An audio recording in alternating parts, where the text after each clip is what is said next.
مساء الخير عليكم، مساء الخير لكل الحاضرين، وتحية كلها إخلاص لضيوف المهرجان.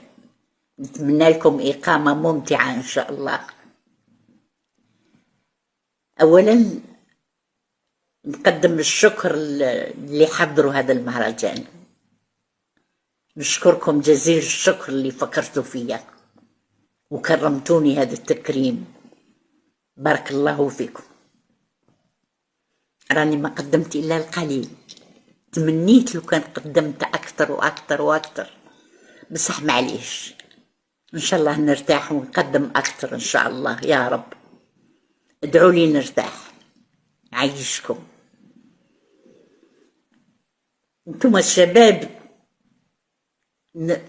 نؤمن بكم بزاف، نحبكم.